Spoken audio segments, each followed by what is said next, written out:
does your metabolism change with weight loss?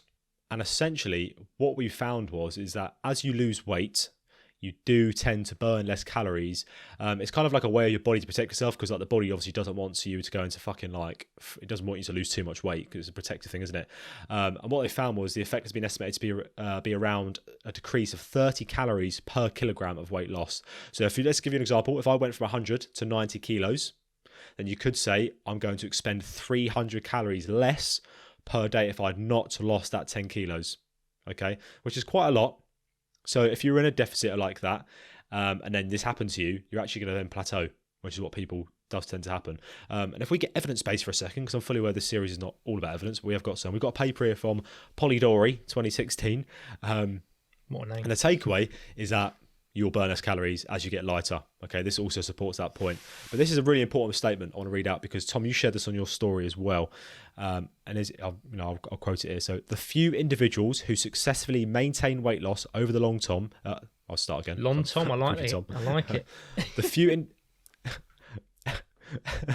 few individuals who successfully maintain weight loss over the long term do so by heroic and vigilant efforts to maintain behaviour changes in the face of increased appetite, along with persistent suppression of energy expenditure in an omnipresent, obscene, what's that fucking word say?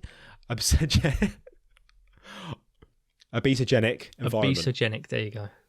Obesogenic. Yeah. Obesogenic environment. There we go. Fucking hell. Mind blown. Well, permanently subverting or countering this feedback control system poses a major challenge for the development of effective obesity therapies. Yeah. A couple of things I want to quickly jump in with there. First of all is about the obesogenic environment. Once again, this goes back to what we was talking about earlier about we want to kind of have like a supportive environment. Dare I say that because we live in a society, Bill, the odds are stacked against us. Oh, you've ruined it. I thought we weren't going to say it in this series. I thought we weren't going to fucking say it in this series. Tough. But yeah. We agreed about this. We're two fucking episodes in and we've failed already. Bill, if you're expecting promises for someone that... Look, I currently look like a drunk, failed lawyer. I started off looking so smart and now look at me. Yeah, you do actually. I like... Yeah. It does look like I've fucking lost a big case. Like, better call Saul. You know, better not call Saul if he looks like this. Yeah. But yeah, going back to a obesogenic environment, we naturally like... Especially if you like live in like an urban area where we're constantly pelted with like fast food environments or offers as well. We've spoken before about like bog off deals and delivery, like Uber Eats. Uber Eats, delivery. It's so people talk about like it's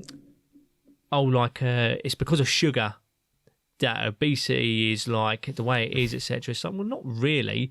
It's just that we have kind of developed as humans to have everything more kind of on our doorstep. We no longer like hunter-gatherers. We're not constantly burning activity, eating one bear a day or whatever it was. We're not a bear, but we can have food delivered right to our doors. Activity does tend to like, not be a survival thing anymore. You could literally live on your sofa. Not that I'd recommend it, but yeah, like we're constantly we're surrounded by an environment where highly processed foods are constantly like pushing our face. You see what I mean? Which is actually another reason why I try not to demonize food, which I'll go more into later on. Another thing is just kind of talking about like how metabolism will slow down a bit. As you begin to lose weight, yes, your metabolism will go down, but have you ever heard of something called the starvation mode? Yes, I've heard of that. So buzzword. Starvation mode is still something that's kind of perpetuated, especially amongst like the kind of like keto zealots and like anti-weight loss crowd, etc. But it's like, look, starvation mode isn't really a thing, depending on how you kind of view it. The usual narrative I hear is that, eventually your body will just simply stop burning calories because it doesn't want to. That's not necessarily the case. Simply just because you now have lost a fair bit of mass, your body doesn't need to burn as much fuel to operate it anymore. It's a simple case as that. You will still burn calories, but what you might need to find is you might need to go back and recalibrate your new calories. That makes sense. So before, you might have been burning, 2,000 calories just through your basal metabolic rate, or your metabolism, let's just say. But now you've lost weight, you may now only be burning 1,800.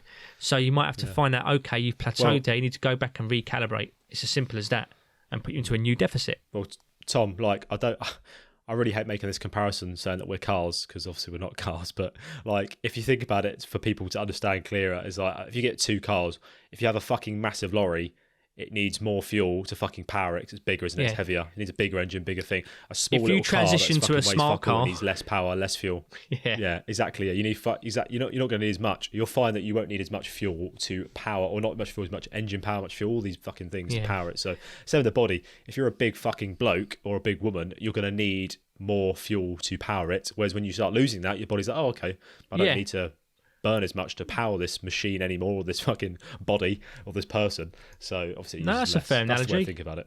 Yeah, that's fair. That's fair to say that. Yeah, I'll but just the point is, you need to be reactive with it, because a lot of people, they'll get this number, they'll go on these calculators, they'll say, okay, my baseline is 3,500. I'm going to put myself into a 300 calorie deficit. They'll do that for 6 months, plateau, and go, oh, I've plateaued now, give up. What they really need to be aware of is that they've probably lost some weight.